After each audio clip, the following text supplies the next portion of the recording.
Meeting. Our first order of business here is approval of the agenda. Are there any edits to the agenda? Seeing none, we'll consider the agenda approved. The next is the approval of the November 18th audit committee minutes. Are there any edits to the minutes? Seeing none, we'll consider the minutes approved. No, can I get a motion to approve the minutes from November 18th? So moved. Can I get a second? Second. Thank you. All in favor say aye.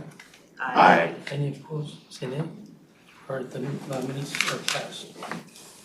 Our two business items here, the first one is the 2026 risk assessment audit plan with Amy Gillespie and Director Latour will have a few comments before she does. All right, Mr. Chair, Amy's gonna come on up. And just a reminder for the committee, this is one of the key items that, especially for the new members, this is one of the key items that this committee is responsible for is reviewing and approving our audit plan for the coming year. I just wanna thank Amy for doing the presentation this year. I've done this in many of the years past, but I'd really like to, prefer to have the staff who have been really close to the work do the presentations. Amy took a leading role in terms of doing the risk assessment process this year and keeping us all on track to make sure we got to this point today. So she's gonna walk you through the risk assessment process, and then just one thing I wanted to note in the audit plan, in past years, we've had a pretty ambitious plan. We've scaled it back a little bit this year, I think in part because of your feedback last year of just making sure that we have a little bit more of a realistic. There's some good reasons to have it be ambitious and have a lot of choices throughout the year, but I think we really took a hard look at what we think we can do. And I think you'll see that reflected in the final plan this year. So with that, I'll turn it over to Amy to walk through the details. Great, thanks Matt. Chair Lee, members of the committee, my name is Amy Gillespie and I will be walking through the risk assessment and audit plan for 2026. So a brief overview of what I'll be going over today. For those of you who were present at the audit committee workshop back in September, some of this will be repetitive, but I'll be walking through our risk assessment process and risk matrix and ranking, what we did, the new methodology that we used. I'll also be talking about the audit plan and audit plan updates. And then I'll wrap up by going over some lessons learned that we talked about as a team at the end of the risk assessment process. So, we carried out this risk assessment according to audit or IIA standards 9.2 and 9.5. We relied and we continue to rely on some outside assurance providers listed on the slide. We had Towson Solutions cover our capital projects and covering environmental services, and then IT Audit Labs covering information services. The fact that we have this outside coverage did influence who we met with for risk assessment, and it also influenced which projects ended up on the audit plan, which I will go over. We also introduced some new categories of risks that we asked about during the interviews and used for ranking in order to better align with enterprise risk management that we will later incorporate into the audit software. So on this slide, we have our timeline that we followed for this year, and this has been pretty much the same in risk assessments past. In June, we started with filling out the Minnesota Management and Budget Internal Control Self-Assessment. This is not something that's required. We do it because we want to. We don't have to submit it anywhere, but it's just a good starting point to get an idea of internal controls and what we like to prioritize the year going forward. In June and July, we selected stakeholders that we wanted to interview throughout the council. There's folks that we talk to every year, usually executives, and then other departmental managers we typically meet with every other year, just to kind of reduce the staff time and the burden on those departments. So throughout August and September, we completed the risk assessment interviews. Each interview had 2 auditors present, generally somebody facilitating the interview and then generally someone else taking notes. And at the end of the interview, those 2 auditors would come together and talk about the interview, rate the risks, etc. Let's see, so in kind of September, October, once all of the interviews were completed, we finished 26 interviews. Staff members came together as a group, and I asked every single auditor on the team to pitch between 1 and 2 projects that they thought would be worthwhile based on their interviews. And from there, we kind of whittled down the list and came up with some final high priority selections. So our CAE met, Tim, Nick, and I met to finalize those selections for the audit plan. We considered recent projects that we've already done or are working on, current projects, as well as those areas that are covered by external assurance providers. And a little later, I'll talk about the projects that were removed from the previous audit plan. So our risk ranking that we used, again, this will be familiar to some of you, but we have those new categories, the risk categories that align with enterprise risk management, the strategic, operational, financial, compliance, reputational, environmental, and human capital. These risk categories guided our questions that we asked each interviewee, and these were all weighted equally. Above that, you'll see, I've just been calling these our kind of special audit categories that are unique to our department, things that we specifically are interested in. So we evaluated internal directional change more heavily. We weighted that more heavily than the other ones. So that would include a major change in leadership, change in strategy, something big that happened in the department. If they had that, we weighted that more heavily. We also had the time since last audit weighted a little bit more heavily than the others. If we have never looked at the area or if it's been 5 or more years, we wanted to make note of that. So here is our risk matrix that we used. Vertically, you will see the likelihood of the risk, and then horizontally, you'll see the impact. It goes low, medium, high, and then to extreme. I modeled this after a Yellow Book enterprise risk management training that I took this spring. But some examples of extreme risks would be something like a cybersecurity attack or a really major extreme weather event. But those medium to low risks are just kind of those everyday things that come up in council operations. So this slide is just a very short snapshot or a very brief snapshot of the risk assessment results by division. So you'll see on that far left column, we have the division, and then next to that is the count of interviews that we did. And then the far right column is the risk rating of that division. So on average, they scored medium, so 5.26, kind of middle range out of all the 26 interviews. An important note here, you'll see that we only had the one interview with environmental services. That was partially due just to scheduling. We did have most of the leadership present at that meeting, but we also have pretty extensive coverage with those external providers with assurance. So that's part of the reason why we have more in regional administration and CD, less in that area. But the rest of the divisions were rated medium risk. There were no divisions or departments that were rated low risk. All right, so this next slide kind of gives you a rundown. I know there's a lot of text here, but of projects that came out of that audit staff discussion that people wanted to suggest, but we didn't end up choosing. They're for a variety of reasons, and these are all really strong, worthwhile projects, but just we didn't choose them maybe because of priority or feasibility, or it's an area that we're already reviewing and we don't want to overburden that area. But none of these ideas are going to go to waste. We save these every year and we revisit them on an annual basis as we're doing the risk assessment process. All right, moving into the audit plan. So before I introduce the projects that we selected for the audit plan, I did just want to talk about the general risk environment. So in your report, you'll see 2 sections that describe the general risk environment. You'll see general risks and then risks specific to council operations. I won't bring you through every single category, every single item, but just wanted to talk about our process for evaluating the risk environment as we went through our risk assessment process. So we considered the IAA's 2026 Risk in Focus publication. We looked quite a bit at global trends as well as North American trends to see how other regions, other audit shops are conceptualizing of the risks and how they're, just kind of what's happening nationwide. So a few highlights from our general risk environment at the council. The federal DBE program, as I'm sure a lot of you know, underwent very significant changes here in October 2025. No longer able to consider race or sex in awarding of those contracts, federal contracts, but we do still have the locally funded MCUP program that provides those opportunities. So that's something that we've noted.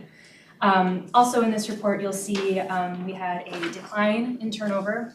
So this time last year, there were quite a few leadership positions at the council that were vacant. Today, most if not all of those are filled.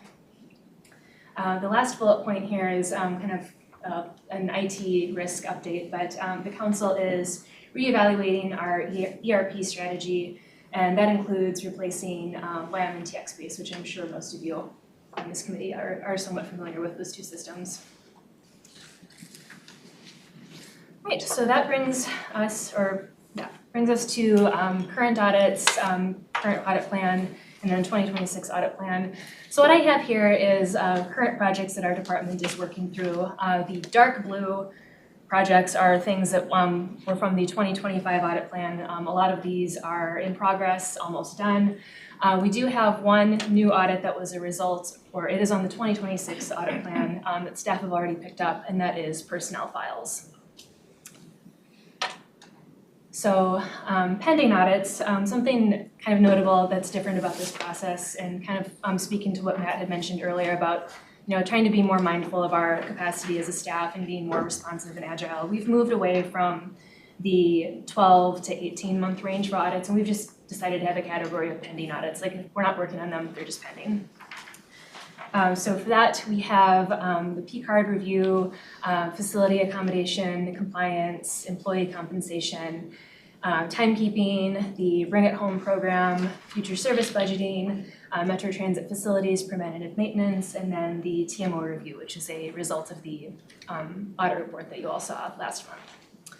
But yeah, the light blue items are the 2026 projects, and then the dark blue items are projects that we have committed to but we haven't picked up yet as well.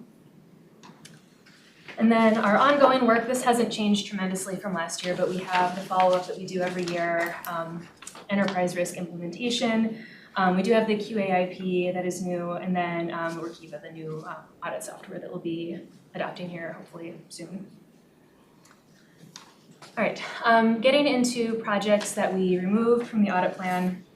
So like Matt had mentioned, a lot of you who have been on this audit committee for a while, a lot of our audit plans in the past have been there's been a lot of work on them. We haven't always been able to get to the projects in a timely manner. So in an effort to be responsive to emerging risks and realistic about what our existing staff can take on, these are the projects that we removed. In the far left column, you can see the project title, and then the right column, you can see our rationale. Generally, some of these projects, we were able to take important elements from their scope and incorporate it into work that we are doing now. So the occupational health, disability management, we were able to cover that partially with benefits and then personnel files, just for example. Some other audits were removed because external assurance providers will be picking that project up or picking up at least part of the work. And then some of them had just been on the plan for a while and had a change of priority. And then here is the Towson Solution co-sourced audit plan. So Towson has been covering some of our capital projects, the blue and green line extension, and then the solid waste incinerator. So we've been doing check-ins throughout the year in order to update the risk assessment, and they are currently in the process of carrying out the audit plan. So again, this is something that's tiny on the screen, but it is in your report if you'd like to reference it later. All right, so getting into the risk assessment 2025 lessons learned. So as we had a meeting to kind of brainstorm the audit suggestions for the audit plan 2026. And the back half of that meeting I used to get feedback on the new process that we used, because we overhauled not every single piece, but quite a few pieces of the risk assessment process, the interview questions, the categories, how we ranked it. So I just, in the interest of continuous feedback and quality improvement, I wanted to hear what went well and what staff would want to implement for next year. So I have 3 categories, the interviews, risk assessment matrix, and ranking, and then process. So the first piece of feedback that I heard from a few staff members were that those new enterprise risk management categories confused some of our interviewees. I think people are pretty used to going through a certain rhythm with the risk assessment, and the internal and external risks, that we had used previously as categories were just easier for folks to understand. So next year, if we use the exact same categories, we might mitigate that by reaching out to people, maybe doing some education, sending the questions to them ahead of time, just to kind of help them get warmed up and come to the meeting a little bit more ready to talk about risks.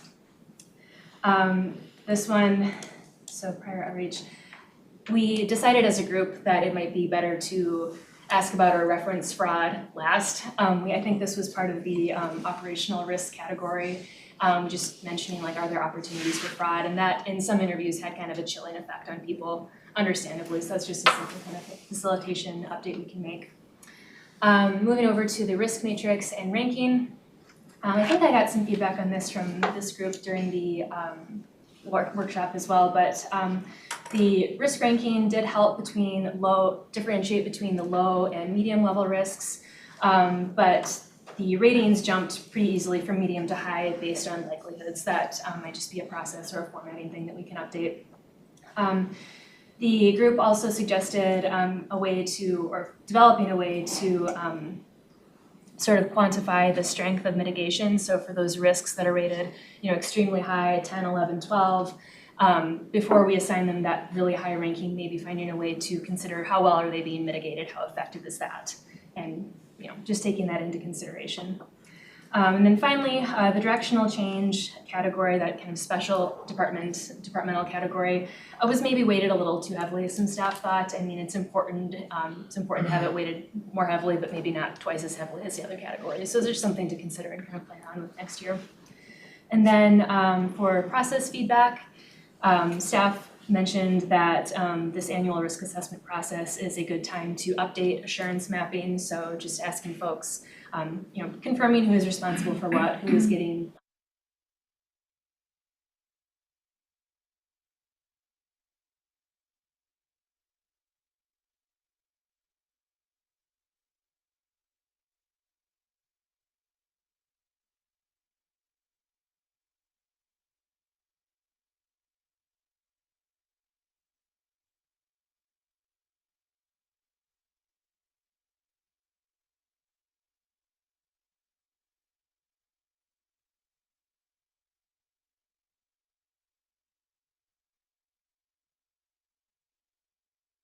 the TMO review that's on the current audit plan addresses the other TMOs that are similarly situated and would focus more on a forward-looking secondary review of invoices to flag our process and any potential concerns. So we're not looking at similar type audit for the other TMOs, but having an eye on the process to make sure that we have assurance on the invoice review for the other TMOs. So that's what that is. I wanted to flag too, I know we're dropping our change order. We've had a change order for Southwest monitoring project for the length of the project. We really have not been doing a lot of work in that space, mostly because there has been external assurance providers working on change orders at Southwest for most of the last 5 years, pretty constantly, including up to the FTA procurement system review ongoing right now. So that's why we decided just to drop it at this point. We're getting very late in the project. We have other work with our Talisman Solutions contractor on the readiness of the Southwest project for revenue operations. So that's why we're sort of pivoting away from that approach to something just relying on external assurance providers. I know that we had a couple references to third parties. Protiviti has been doing our internal controls work. Just for reference, they've already documented narratives, process maps, and risk and control matrices for financial reporting, fixed assets, treasury and cash management, procurement accounts payable, payroll. So far, we're going to have them come to this committee in March and talk a little bit about the work they've been doing. They've identified a very limited number of control gaps and some other minor recommendations for improvement. So I think it's important that as we think about as an audit team what our assurance level we're providing, we're thinking about those other assurance providers that are currently working in the space. So it's part of the reason we changed and adapted some of the items in the audit plan. But I want to make sure that you're getting a view on that work as well. So we'll be doing that in the March meeting. I think that's it. Thank you, Matt. Amy, I have a question about the employee compensation audit. Is Is this just auditing job descriptions and updating salaries, or what is the impetus for this one? Chair Lee, members of the committee, that is a project that we don't anticipate starting until the end of 2026, maybe early 2027. There is going to be some external assurance on job classifications, and then audit would come in and review the results of that. I guess, Matt, if you'd like to speak a little more to. And Chair Lee, members of the committee, it's really looking at the processes and controls we have in place to ensure sort of, fair and equal compensation. So if that makes sense, it's more looking at the process, not necessarily going and saying this person's overpaid, this person's underpaid. It's making sure that our process is documented and. Questions from other, Councilmember Barber? Thank you, Mr. Chair. A couple of questions. So first, I have questions on two audits that were removed. So one is the subrecipient monitoring. Is that removed because it's tied into the response to the FTA triennial review? I believe your first one. Yeah, that's Chair Lee, members, that's a fair way of probably looking at this, is that there's a lot of, I'm gonna talk a little bit about the triennial report, which I sent to this committee. So there is a fresh look, both in response to the TMO audit and the triennial, in terms of maybe shifting some things around in terms of how we look at subrecipient monitoring. So it is always a delicate balance of like, when do we audit and when is it useful, and in the middle of a change sometimes. So it's sort of letting more with compliance than auditing? Yeah. Okay, all right, that's fair. The other one was probably a similar question, and it's about Metro Move. And that because it's funded by DHS, not FTA. I understand that, but it's a new process with the DHS funding, and that's been a hot spot. This one, I think that it is, we've delved into this space just because of some information we've received, but it is a tricky thing because it isn't directly, our fares and the way our program in terms of controls. So we can still think about whether that's something we get into, but I think there is a bit of newness to the program that we've realized that, and some other agencies looking at this as well. Okay. So it's a fair point, but one of those we're trying to balance. I didn't say I was gonna ask easy questions. I know. Wouldn't expect You know easy better. questions. I do know, I can see you doing it already. And then I have a really kind of just a wonky thing for you. I do a lot of risk management stuff when you're talking about putting in mitigations. Like when we do in MedTech world, on the left side of your matrix, you have your initial risks and calculations, but then you have your mitigations, and then you rerun those calculations. So people actually see by putting in mitigation measures how much they're reducing things, and I think that's a good way to show it. Yeah, residual versus. Residual risk, right. yeah. Yeah, and I think in the enterprise risk management space, we're really trying to think about better aligning that sort of the mitigation strategies, tying out the internal controls, right? Working with risk teams, like they don't want to admit something could go wrong, and so part of it is admitting that and then seeing, no, we've already got some things in place to monitor it, Right. Right. Councilmember Jenkins? So these questions may be more educational for me, but in one of your slides, you talked about how you did one interview with ES, and it was one because most of the leaders were present in the room. For my education, do you uncover different things if you were to interview those managers separately? Or, I mean, it's a dated term, but are we risking groupthink by the whole room going, yes, whereas individually you might have uncovered some different things? Chair Lee, members of the committee, I would say that's certainly possible. I think we decided to prioritize, just scheduling it is really hard to get folks all in the same room. So I can definitely see that being an issue, but I think just for this year, it was more important to at least be able to speak to everyone a little bit. Tactically, we go back and forth with units. Sometimes we'll do that, we'll gather them all together, and then the next year we'll do the opposite. So there is, I appreciate the point. I mean, it does make a difference. I would add too that the quantitative number of interviews was for the team. We also did, Taliesin Solutions we met with that group as well in the capital programs. So it was more, and then we also, Aon did a enterprise risk assessment with environmental services earlier this year as well. So we did look at that and review the information we got from there. So, but it is, to the point, I mean, we do try to mix it up and mix who we're meeting, and like Amy said, try to switch out the auditor too, and have different people meet with different groups because they might get different perspective, ask different questions, so. Okay, cool, thanks. And then my only other one was, I noticed one of the audits that I'm gonna say was dropped, I don't remember the term you used, was the SharePoint system. And the reason was it was to be upgraded. Again, more educational for me. I know probably our primary purpose is to prevent and uncover fraud. How much of what you do as an audit team though is also to help prepare for change to do it better the next time? And the reason I say that under SharePoint is, and I understand limited resources, but would it have been helpful to do an audit before the new system was implemented to see if we could implement the new system better based on processes or things we would have uncovered in an audit?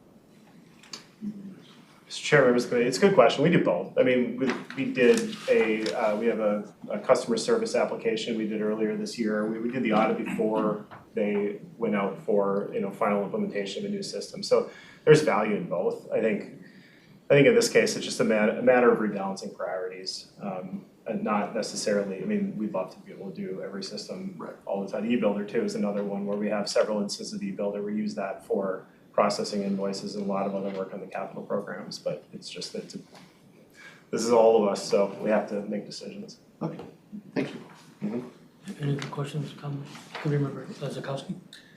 Thank you, Mr. Chair, and Amy, thank you for the presentation, nice work, and to all the audit staff that contributed, it was great work. I'm curious about the audit of personnel files, like what aspect would you be looking at, and is there like a particular policy that you're testing against, or kind of what's the personnel files about? Sure. Charlie, members of the, I might defer to Matt, it looks like you wanna. Yeah, I can. Exact scope. It's really looking at, we're still in the early phases of this. We say we're working on it. It's really just that phase where we're just getting smart on, what is it we have out there. So I can't fully answer that until we get through the full engagement level risk assessment. But in general, it's about how do we maintain personnel files? What is considered to be a complete, what goes in, what comes out in terms of data practices, do we have policies, procedures, where's the data retained? IT general controls probably around those systems. So that's the basic flavor of what I expect we'd look at. Okay, Does that make sense? Yep. Councilmember Obashafi? Yeah, so all the serious questions are gone now. Matt, just want a quick question there. Is that your staff behind over there somewhere? This is mostly audit staff. There are Okay. a few others. Awesome, I'm new here, Chair, I would love to know who they are, maybe not today, maybe in the future for some of us. I like putting names to faces. I see your staff here, and I'm wondering that's probably some of them, so maybe next meeting, not now. Mr. Chair, members of the committee, you'll see a lot of them come up today and in the Perfect. future. That's one of the things we've done in this team traditionally for the committee is bring the staff closest to work to the Awesome. table to talk about it. I appreciate you, Yeah. thank you, Yeah. thank you guys. Any other questions? Sure. Go ahead. Yeah, I have a question, maybe follow up for Matt. Based on what we heard last time and what we saw in the triennial report, I'm still thinking about your sub-recipient monitoring work here. So what's the rationale for internal audit pulling back at this time? Well, If that's the right way to get it. I think we've already said a lot about sub-recipient monitoring. The FTA has said a lot about sub-recipient monitoring. I mean, there's a point at which we can only say the deficiency so many times before management has to take action and start to create controls. And I think that process is happening both through the follow-up. I mean, we are working on the sub-recipient monitoring because we do follow-up on the TM audit and we will be tracking the response to the triennial. Will we hear about that here in the follow-up? Yes, yeah, we'll do, and that's, I'll make a note at this point, it is of interest to the committee, so we'll make sure we come back. And that this might be a candidate to have the business unit come up and talk about what they're actually doing specifically, so we can think about we've had those kind of conversations, the kind of risk discussions in the committee before. So that might be a good target for March. So I have a sense of who's working on this, so I'll talk to them, see. We got the triennial report on the 9th. Today was the due date for the management to identify those staff that were responsible for working on follow-up. So I'll process through that by the end of the day today and we'll figure out the right way to do that. But I think the reason for not just putting another audit is just simply that I feel like we kind of know, when an auditor knows that there are just gaps and deficiencies, then it really becomes, and I think we've already talked about a lot of these, so I think there's an incumbent on management to really really start to take action and fill those gaps and create more.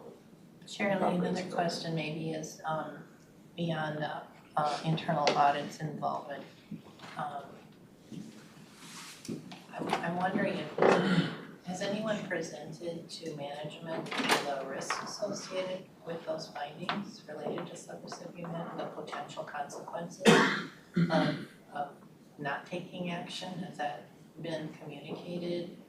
I don't know to whom exactly, but it's a significant risk from a funding and perspective, in my experience. Mr. Chair, members of the committee, I mean, yes, we've had those discussions with, both the report that we just walked through. I think the FTA triennial, the FTA's here, they speak for themselves when they draft findings on subrecipient monitoring. So that was certainly discussed at that level, from the reviewers and from the FTA. So, yeah, I think it has been discussed. I'm not sure exactly like what evidence we wanna have for that, but. Maybe more of a question for members of the council. Are people aware? I'm wondering, Chair Lee and others perhaps, is it understood what the risk is associated with having those findings? Councilmember Brewer? Thank you, Mr. Chair, yes, and especially the Transportation Committee, because we're tied very close to the work that's done on these capital projects and understanding both how operations work in Metro Transit and Metropolitan Transportation Services. So both from the FTA triennial review, which went out to all of the Transportation Committee, and also the TMO work was where we got extra information, so everyone's very aware. Yeah. Okay, thank you. Any other questions, comments? Thank you. Thank you. Our next business item is program evaluation on audit strategic plan 2026 to 2028 with Sydney Cluster. For this one, Sydney's gonna come up and I'll just, we talked a little bit about this in the workshop a few months ago. Sydney's gonna walk through kind of both the process for developing the strategic plan and then where we landed for our next 3-year plan. Yeah, and we'll be asking for approval of the plan as a business item. Oh, yeah, that's right, you have to have a motion. That's for the last there. I was just waiting for you to Yeah. pass over before I went. I'm sorry, for the record, we, the previous presentation, 2026 risk assessment audit plan. Can I get a motion to, So thank you, can I get a second? Second.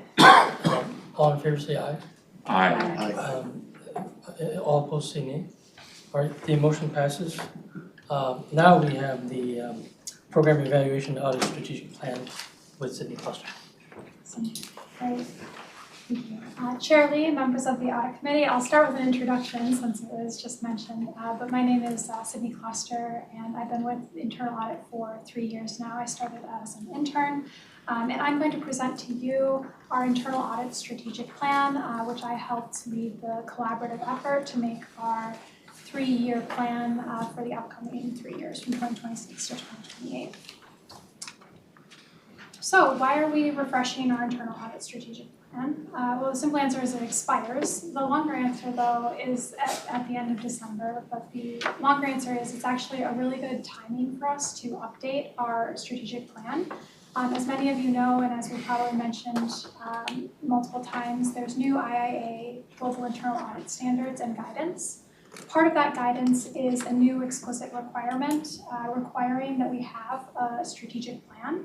We were ahead of the game in this regard. We actually already had a strategic plan, but there's additional guidance and we wanted to make sure that our new strategic plan conformed with this. It also presents a good opportunity to align internal audit with the organizational missions, which have been updated, and we'll go into a little bit more detail on how we consider those. And then finally, it also allows us to address some of those EQA recommendations that we received. Just as a reminder, we received the highest rating, generally conforms, but we also requested a gap analysis be done, and there were 6 areas of opportunities for improvement to better align with the new standards, and this was a good opportunity to address some of those areas. So just to update a little bit on the IIA Global Internal Audit Standards. So the new Domain 4 Principle 9 is the section that now requires the CAE to develop and implement a strategy. That strategy has to include a mission and vision. It also has to include initiatives, strategic objectives, and measurements for those objectives, so metrics, KPIs, things like that. The IIA requires that it align with the expectations of stakeholders, including the audit committee or board.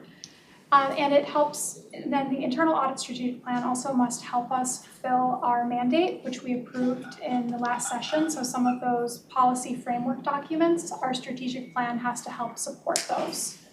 And then finally, it has to be periodically reviewed with the board and senior management, which of course we're doing a little bit of that today. So what's changed organizationally? So in the past 3 years, there's been a lot of, I wouldn't say change in strategic strategy, but a lot more has been written down and updated. And this presented a good opportunity to align with those changes. Council-wide, there's been new values which have been adopted: equity, leadership, accountability, and stewardship.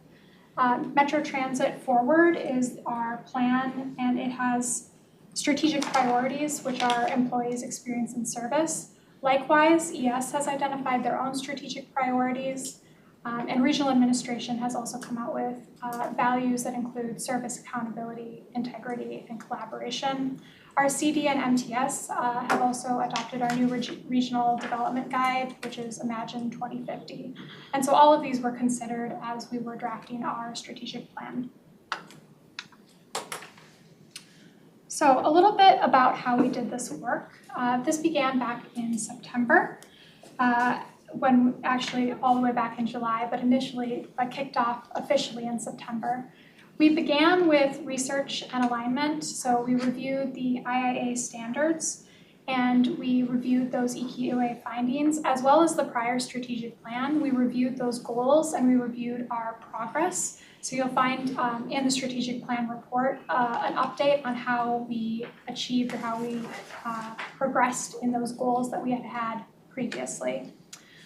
We also looked at the council goals and risks. So this was really timely. We looked at the risk assessment, which Amy just presented, and we used that as well. We also performed an internal SWOT, or strengths, weaknesses, opportunities, and threat analysis, to help guide our initial thinking. We performed stakeholder engagement, so we engaged staff in brainstorming sessions, and throughout drafting, we included staff in the process. We also solicited audit committee input during our workshop a few months ago now, and we used a logic model. That's a form of structure, and the example is actually the completed logic model in your documents as well. But it's used to help link the outcomes and values that we came up with how we want to deliver them. And then we moved to drafting and rollout. So we identified first the mission, vision, values as the foundation, and then used those to set goals. And then with those goals in mind, we set measurable and practical indicators, which I'll run through in a little bit more detail. So just as an overview, what is the focus of our new strategic alignment? We've made our alignment with our organizational strategy direct and explicit. We're emphasizing our risk focus on emerging and strategic risks. We're embedding technology and innovation throughout our process. We're focusing a little bit more on advisory engagements to align with some of the IIA's new guidance. We're focusing intentionally on collaboration across divisions. And we're also looking at our impact and follow-up reporting. We want to make it more visible, more frequent, and more outcome-focused. Can I ask a question? So the projects that we were looking at, would you categorize those primarily as assurance audits? So they're not advisory in nature? Thank you. All right, so on this slide, and it's a little small, so feel free to look in your report as well. But Our former vision was focused a little bit more on the practical aspects. You'll see we emphasize being a right-sized and appropriately trained team.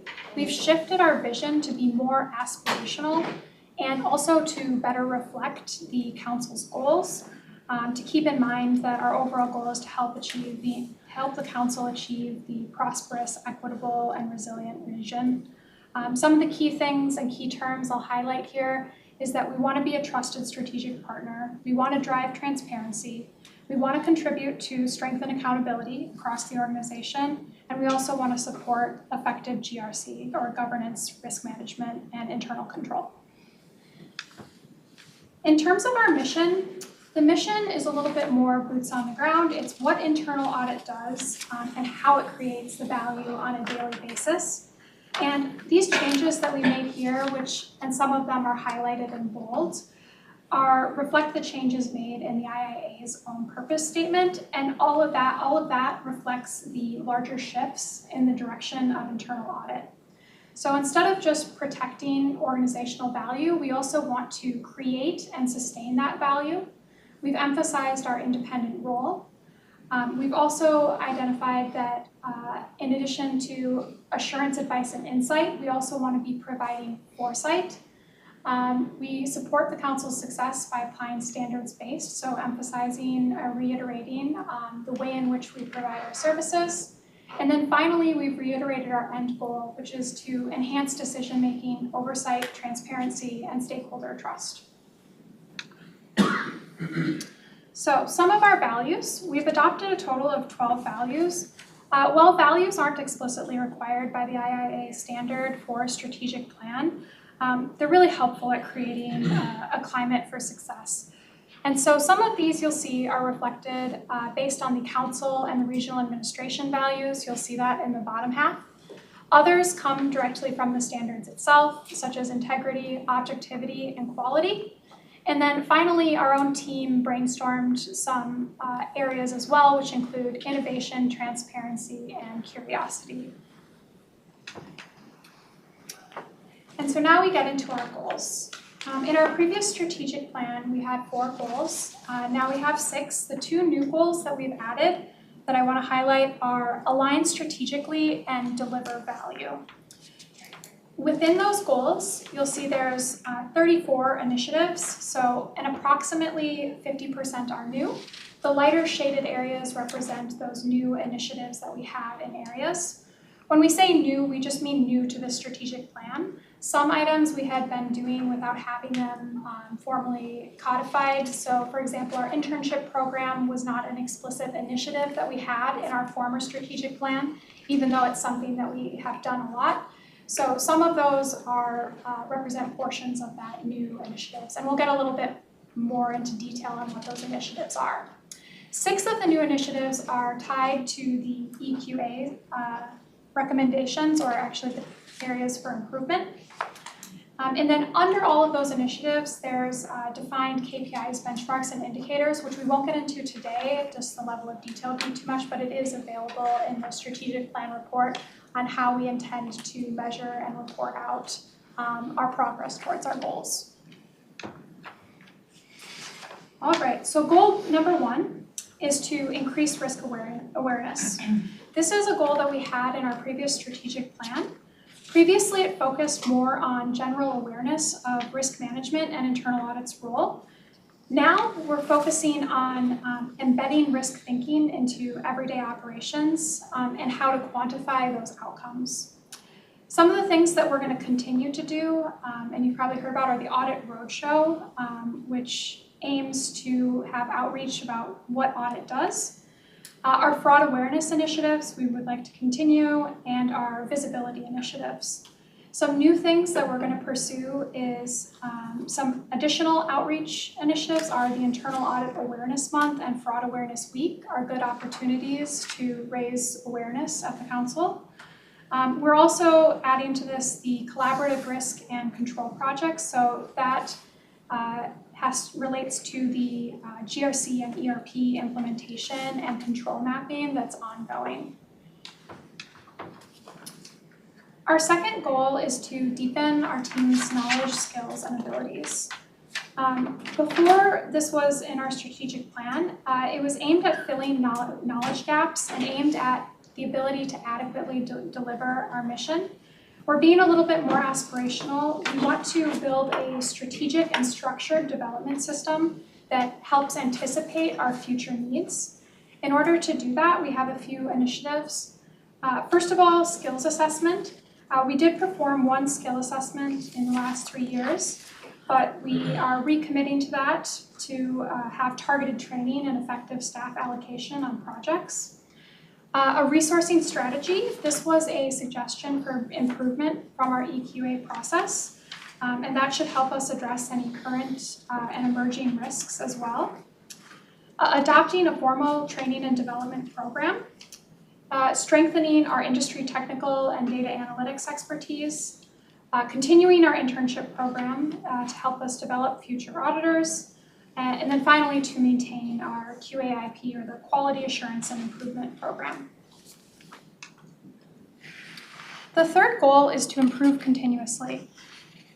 So previously, this goal focused both on efficiency and effectiveness. This has been narrowed in scope to focus primarily on effectiveness of the audit process through better documentation, process standardization, and as well as the integration of data analytics.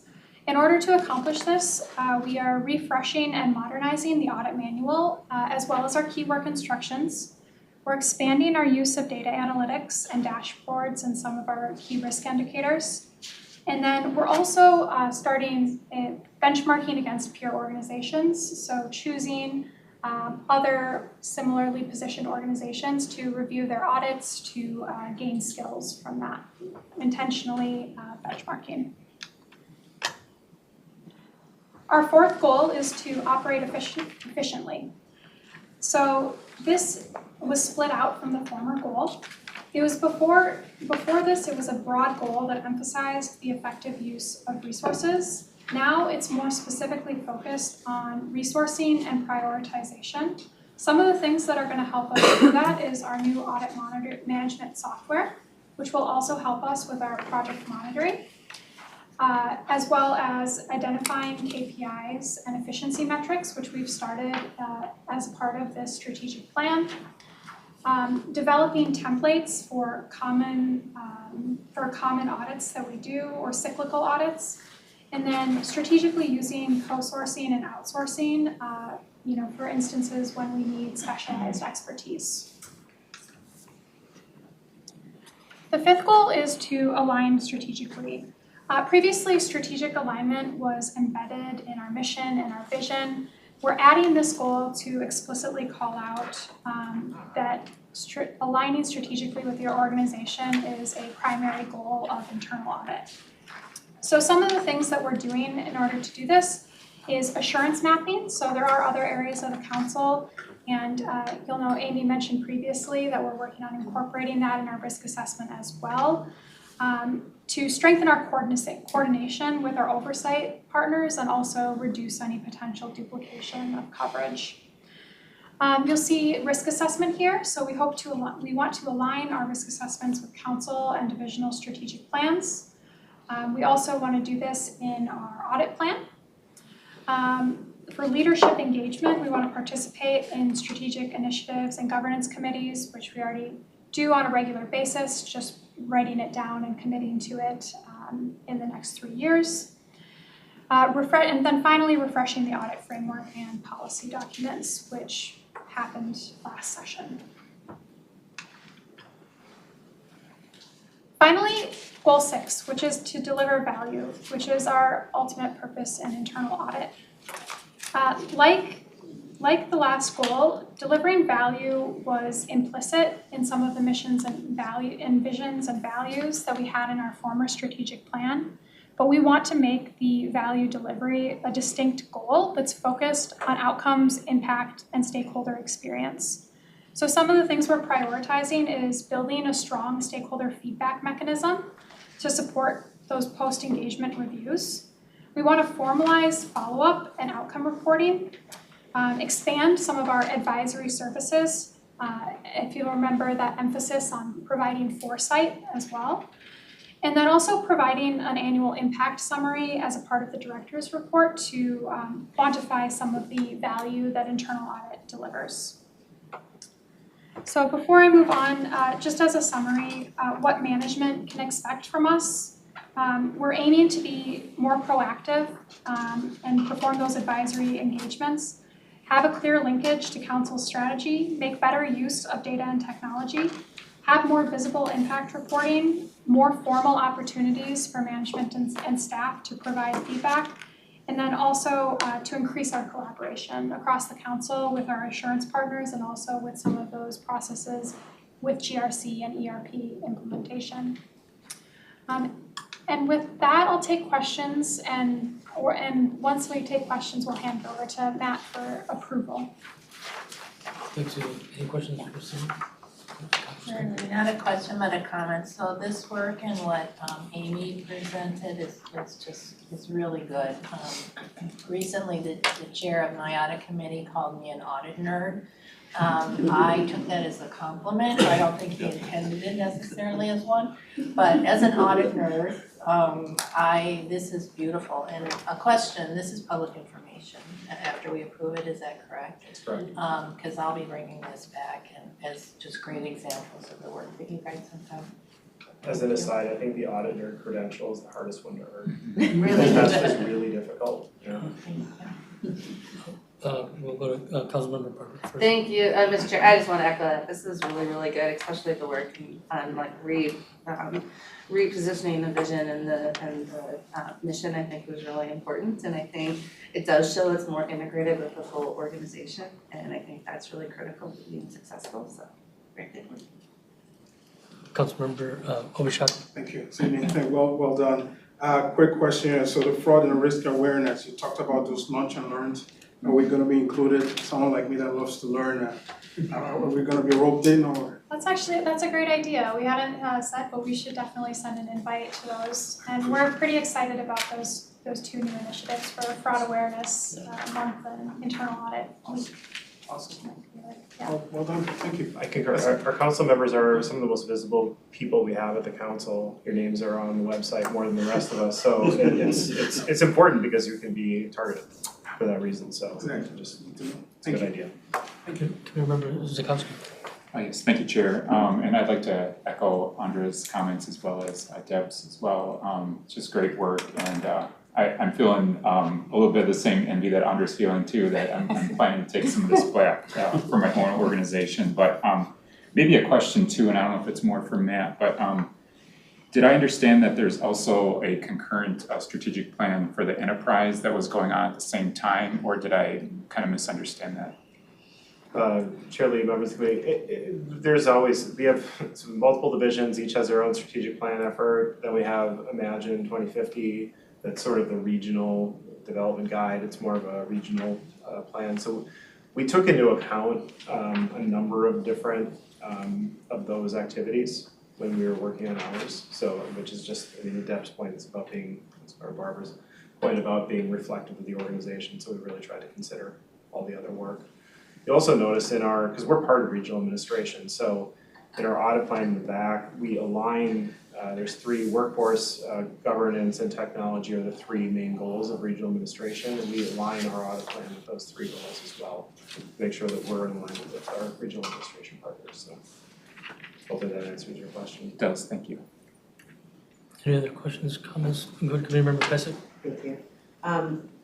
Very good work, excellent, the risk assessment, I also was planning on grabbing this. So. I guess one of my questions is, you talked about expanding advisory services, and what does that look like? What's sort of the vision for that? Yeah, so, and you can see the exact numbers, but we do time tracking for some of our assurance engagements, and when we ran that, we currently spend about 1% of our time on what we formally categorize as assurance services. Tentatively, we had talked about like a 5% goal. However, since it's just starting, we haven't formally set that benchmark, so, but we are committing to focusing on assurance since it's such an emphasis in the new advisory, in the new standards, it's a really big emphasis on it, so. I mean, you're saying advisory Yeah. services. Oh, Reverse Yes. it. sorry, the terminology changed, so I'm still stuck in my old ways. We'll get to, we do our time tracking, you'll see audits roughly equals assurance, and that's like 60% of our time. I think the idea, we do, advisory tends to be more reactive in the sense that we get requests. I mean, like the last report, I think I talked about timekeeping, we had some timekeeping issues bubble up, so a couple of our staff spent some time working with business units to try to untangle some of that. I think what the standards are saying is to think about ways you can be a little more proactive in terms of advisory services. It's a double-edged sword, because if you're advising, then you can tend to lose some of the independence that you've earned. Right, So, and I can tell you where my thinking is, it's kind of, I know that, cause I'm a compliance chief, right? And so I'm just thinking about how much of this really sort of rolls into that area when you're talking about, becoming more embedded with strategic direction and governance groups, et cetera. And I know right now you don't have the compliance element. And so some of that feels like areas that are already cleanly kind of separated with respect to compliance and audit for us, because we started from the one direction than the other. And so it'll be interesting just to see, I don't expect you to answer any of that right now, but it'll just be interesting to see how that gets laid out as you move forward. it's definitely something we're always trying to balance. I will say that like a lot of times we end up in the advising space, it's really, they're seeking the talent of this group almost as much as anything else. And we just have staff that can do things, so if that makes sense. So No, that makes absolute sense. but finding ways to, build that out in the compliance function as part of the goal is to have that capability lie elsewhere as well, so we can keep the independence of the internal audit function. Not so far, I mean, I think the advising part is that, if you get too far over here in independence land, you're kind of on an island, and you need to be really close to the objectives of management and working well with them, so they're all good questions, something we're always struggling with a little bit. Any other questions, comments? All right, thank you, Cindy. Can we get a motion to approve the audit strategic plan? So moved. Is there a second? Second. All right, all in favor, say aye. Aye. Any opposed, say nay. That passes. Thank you, Cindy. Thank you. As a related aside, as someone who in the past life ran the internship program in the mayor's office, it's always great to see interns end up working for us. So, thanks to the good work of all the staff that keeps them here. Our next items are the reports, and the first report is the Chief Audit Executive's report with Matt. Thank you, Mr. Chair. I'll be relatively brief. I just had a CAE report just a few weeks ago, so not a lot has happened since then. There are 3 areas I did want to make sure I updated the committee on. The first is about external audit, so I'm just going to mention the triennial audit brief.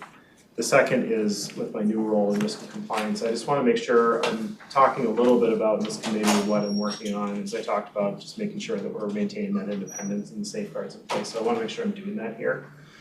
And then the third is just an update on the quality assessment and work we're doing to respond. So the first, the triennial review, I did send the report to this committee. I'm sure you've read every word in detail. But I think that just to take home, I mean, there's 8 findings and need for corrective action, subrecipient monitoring, procurement, preventative maintenance, and incidental use. So as I mentioned, our team is coordinating, use the word coordinating, the alignment of staff, key management staff with the response to the corrective actions. And our due dates start in March. And I think to the point of, the council member's point about, committee member's point about subrecipient monitoring, one of the things we'll be tracking is that response that happens between March, April, and May, and really thinking through, like from that point on, as I've mentioned in this committee before, we have and often do change our audit plan during the course of the year, so in response to changing risks. So something to be tracking, but be bringing back to this committee as appropriate responses and make sure that you're aware of the tie out and the closure of that report. The FTA will review our actions and then make a decision about whether we've done enough to satisfy those corrective actions in the timeline. So we'll stay up to date on that one.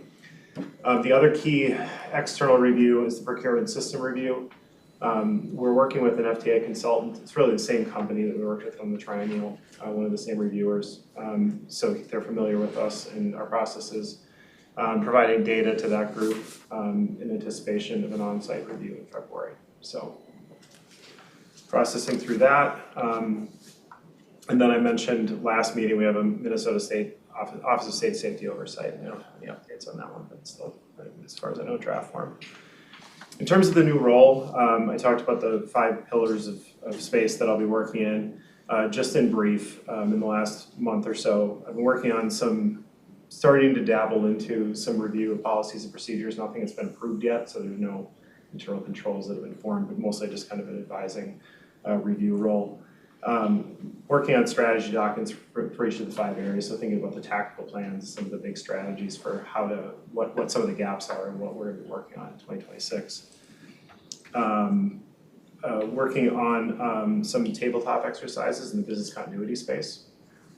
So it sort of leave that at a relatively high level just because of the innate security sensitive nature of it, but working there. And then we're working on an after action of an incident, and this kind of blends into operational risk management, audit, but we're working on, there's an incident at one of the wastewater treatment plants. We're working through some root cause analysis to see if there's corrective actions that can be made to make sure that that plant is a little safer. So that's about it for now. Continue to support the cross-functional group that form, and both Nick and I have a role in incident command, although we haven't been activated in the last month. So, any questions on that?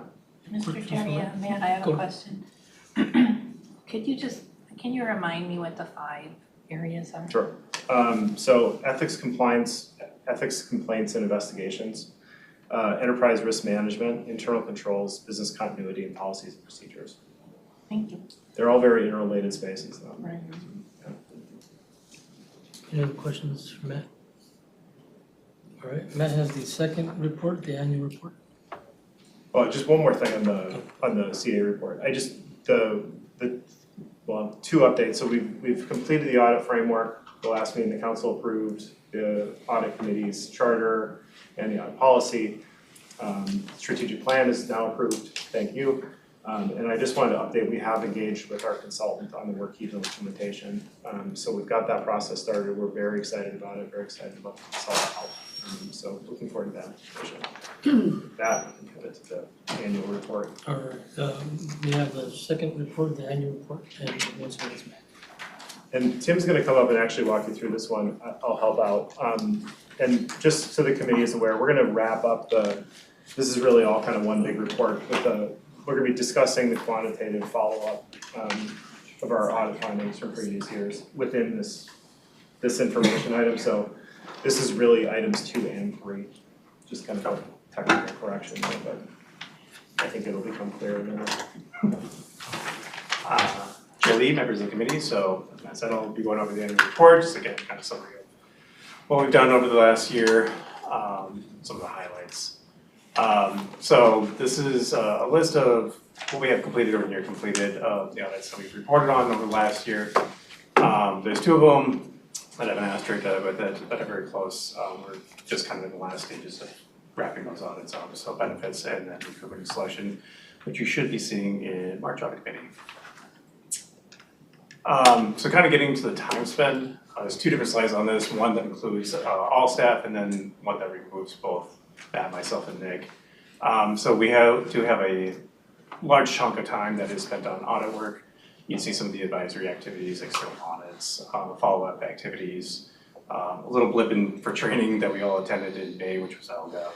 But that administrative bucket, we're still, I believe, working on trying to refine that and get that be a little bit less. I don't know if you want to say any more about that one. Yeah, it's something we're considering with the Workiva solution is there'll probably be some modifications to how we track time and thinking through just a couple of adjustments. We've been doing this now for 3 or 4 years. I think we're identifying some places where we can probably be a little more precise and get some of that administration, which is you're always going to have some overhead time, but trying to identify as much as we can some of the discrete activities we're doing, and I think there'll be ways to do some of that through the tool. I just flagged too On the bottom, you see the purple-ish band, that's basically the triennial, and you know, it is a big effort for this team. I mean, you can see really in September during the onsite, that's a big chunk of time that we're drawing away, and that's probably underestimating, honestly, the amount of time we're actually spending on it. So it's just worth noting. I mean, it's something we do every 3 years, and you know, there's value in us coordinating. I think it needs an enterprise stakeholder to coordinate. We know audits, we know how to translate, but it does draw us away from doing other things, so. Mr. Chair, Yeah, go ahead. just for my education, is the triennial, is that classified under external audits? Okay, Correct. thank you. So next slide, same thing, but again, this removes myself, Matt, and next time, because we have a little bit more time in administrative type activities, really highlighting that there's more audit work that happens with the auditors. A little bit more on the administrative breakdown, so for sure, we're using it a little bit as a catch-all bucket, as a constant default project, but there is process improvement activities that are included with this: visibility, ethics point, enterprise risk management. Some of the other activities that go into this, so you know, staff meetings, one-on-one check-ins, recruitment and hiring, intern reviews, that type of thing. As far as external audits, we kind of touched on this already, but we had the Office of State Auditor this year and annually, the FTA triennial review, and also Minnesota's Office of State Oversight. And then we currently have the FTA PSR that's going on. Some of the accomplishments, so we, again, as I had mentioned, ethics compliance, we oversee that. There were 150 reports that were opened. We touched 29 unique complaints in that area. 6 of them were referred to a third party. We did close 11 them out with various actions, you can see. And we did have the one spin-off audit, which I believe was a personnel file, if I remember correctly, or a small project, sorry. We have continued work in the EQA space, again, with updating the policy procedure, or policy and the charter for the department, as well as committee. The strategic plan that Cindy worked on, but we also have the QAIP, some policies and procedures that were going on, guides, what have you. Again, Amy talked about the annual risk assessment that we've updated. And then we still have our continued involvement with strategic planning, the incident command, as Matt mentioned, and then cultural ambassador type work. Going into follow-up, so there'll be a few different slides. This one is just kind of the raw data, highlighting what we still have open, what we're following up on, just general status, and what we've closed out. So again, we're going back to 2022. This might be a little bit better way to view it. So again, making progress. Again, we're hoping the tool will help us monitor this a little bit better, so we can perform follow-up activities in a more timely manner. I will say, again, we're only going back to 2022, but there were a number of IS recommendations that closed, will be being closed out here shortly for those of you who've been around. There was a transition with CIO, those recommendations stayed open, but I do want to give some credit to Gretchen and her team in IS for establishing tech standards, having governance, so a few different committees that are involved, configuration management has seen some improvement, stuff like that. So again, work's ongoing, following up on it as needed. And that is actually my last slide, so if there's any questions. Any questions for Tim? Chair Lee, I have a couple questions. So these are just findings issued by internal audit staff, is that correct? Okay. And then the external entity or external audits that you listed, are those aren't all of your external audits? Those are just the ones that internal audit has been involved in, or is that it's not, it couldn't be, there are only 4 or 5 of them there, I would think you'd have more than that. This is internal audit, so, yeah. You're where you're helping to facilitate those external audits happening. If you want to flip back to that slide, Yeah. I may not be articulating that. Yeah, so these are external audits in which internal audit has some involvement. A stake, yeah, and that it ranges, so the triennial procurement system review, we are in anything OLA related. My position, our team is really the main point of contact and coordinate and do a lot of effort on it. state safety oversight, Tim basically goes to the entrance and exit conferences and we're informed. I mean, so it varies in terms of the involvement of the team. We like to flag it in part just because that band, well, one for the assurance mapping, just to highlight, because our audit plan is, as I've mentioned, is driven in part by what external assurance providers are doing. And two, it's just that involvement that does take some of our time. And I don't know if you would, we would consider that type of work, which we do too, very important, and we would classify that as advisory in nature, because what we're doing is bringing our expertise as auditors to bridge the gap between the audit and, I mean, that's just, as you're thinking about what you're gonna include in your advisory services, that just, I like that. I mean, that is probably a good characterization of the work we're doing there, so I think that's something we could actually do going forward, good way of capturing that. Any other questions? Good. Mr. Chair, and if you could go to the last slide again. And I guess probably the question is for Matt. I would assume the 3% represents, these are findings that are relatively new, and that's why the percentage is pretty low. But my basic question is, are you pleased with the progress, or do you feel like it's going too slow, or how would you sort of characterize where you're at? Could you go back like a couple? This I think this chart is hard to absorb quickly, but the top bar shows the categories. So what you're ending up with is that open, not yet due. So in other words, it's a finding where the target date for implementation might be in 2026. Okay. Whether we're happy, so when you're getting into the not implemented, that's when we're past that date that was agreed to with management. And I know we've talked about with this committee before, the idea of risk acceptance. It's just not something the council is, we don't have a lot of practice with it, but it is, again, with this compliance enterprise risk management, a space that I would like to help on that end to better define risk tolerance, risk appetite, and really try to absorb and reconcile when we have these audit findings, are these things that we all agree are still risks that should be mitigated? And I think that's been a challenge, I think, so far. I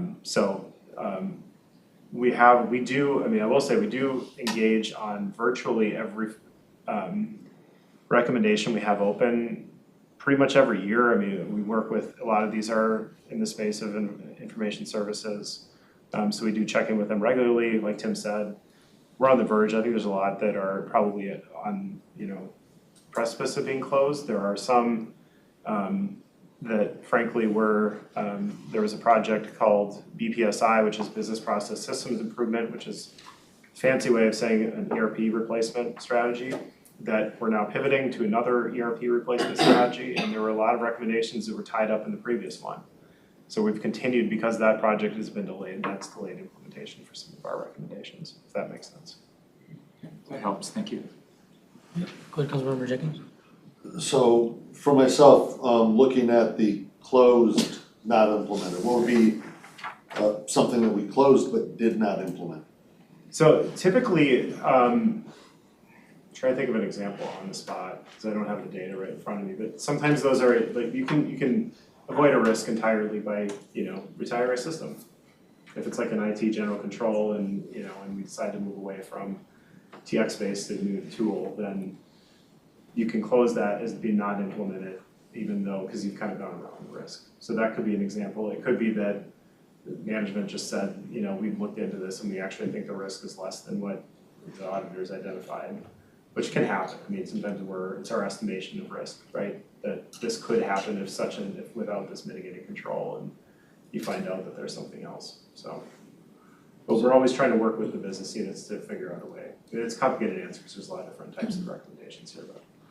So just follow up, so let's take your first example, so this software has a huge risk, and we're gonna replace it, we don't replace it, could you still consider, I guess I understand the term implemented, I worked on an implementation team, but if the risk was eliminated, could you still classify that as closed?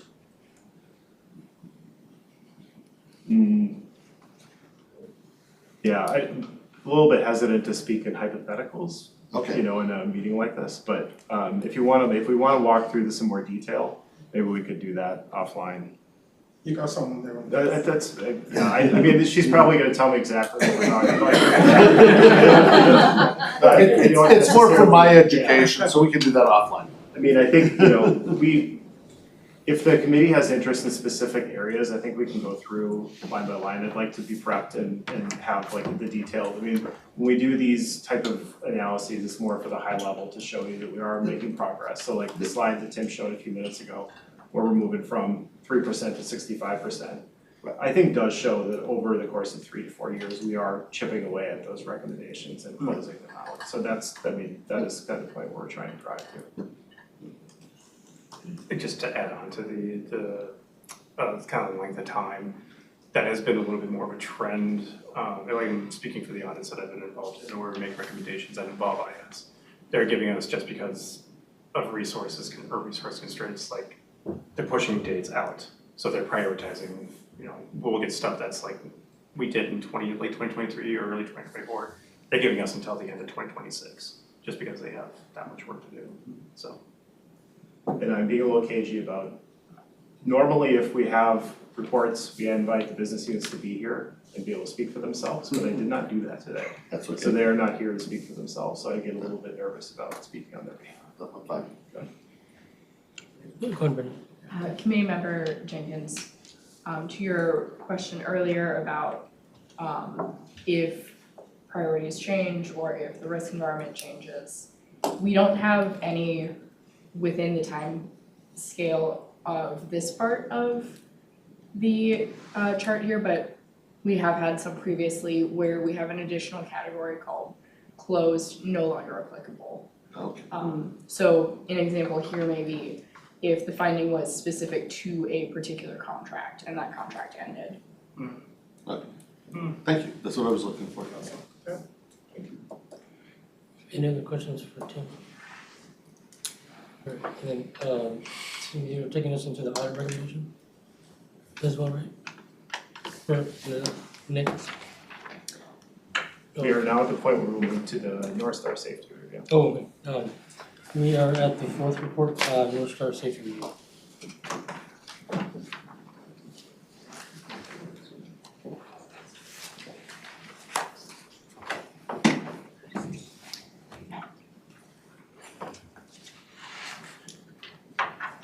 Good afternoon, Shirley, committee members. My name is Stephen Yame and I'm here to present the North Star Annual Compliance Audit.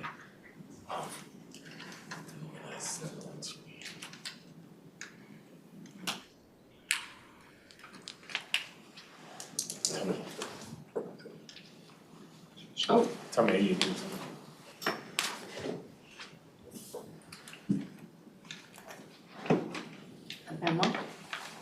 Not slides. Okay.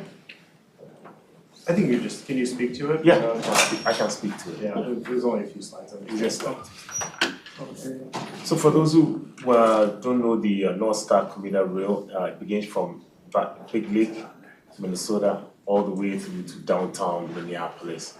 And very recently, in fact, the Transportation Committee has voted to replace it with a bus line.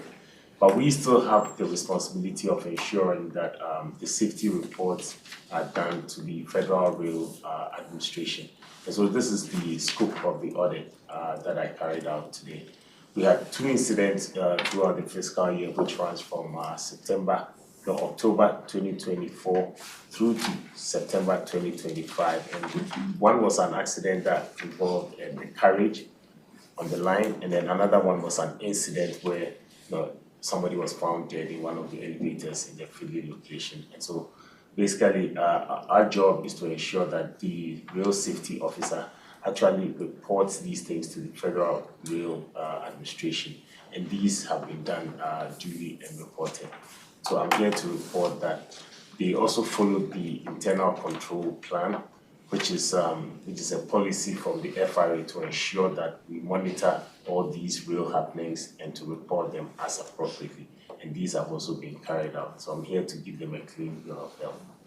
Thank you. This is a routine kind of validation we do every year, so there has been a pretty consistent pattern of no findings.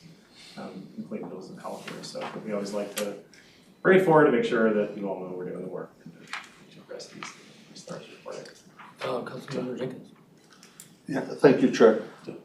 Help me understand, where is the division between what we audit and what would be the responsibility of the railroad whose lines we use? Where do we divide on that? Thank you, committee member. Mark, I think based on his question, I think I'll attempt to answer and you can chime in. But you know, the facilities are basically owned by the council, and therefore to the extent that we own the facilities, we still have some oversight of reporting the safety incidents. And so there may be some convergence somewhere, but on our part, we do have that responsibility as long as we maintain ownership of the properties. Okay, thank you, and that's where I was gonna go, and then the follow-up would be, do we run into situations where we have reported things that the railroad has not? Have we ever run into those scenarios? Thank you, committee member, but as far as I'm concerned, you know, there are checks and balances where the rail safety officer within the council will have to report some of these incidents to the Federal Rail Administration. And therefore, if you look at our audits, compare the reports from the rail safety officer versus what has been reported to the FRA. And we usually typically find that they are both the same, unless there's a timing difference, because there's always a timing lag between when the incidents are reported and then when FRA also kind of publicizes its reports. Okay, thank you. Councilmember Butler. Thank you, Mr. Chair, and we will get this report again next year because the rail service won't be suspended until January 5th, and the assets will still remain with us until we figure out how they're gonna be dispositioned. Anticipate this reporting in next year. Any other questions or comments for Stephen? Mr. Chair. Yeah, go ahead. Maybe it's kind of along that line, you said it's gonna be repeated again next year. Is this like a required audit, or is it required by the feds, or what's kind of the impetus for the review? There's some required independence in terms of validation, and so we are sufficiently independent within the organization, so it's a service we provide for them. There's a there's a safety coordinator at Metro Transit who works we have both rail and bus safety plans that go into the federal government. And so it's his responsibility to do the reporting, and then this is the review to make sure he did all the reporting.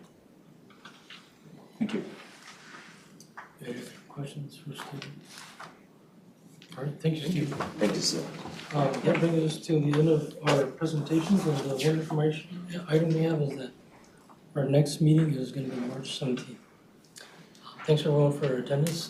We ended the year strong with 1% attendance. So I hope you all have a great holiday and New Year's season. Thank you. And with that, we are adjourned. Thank you.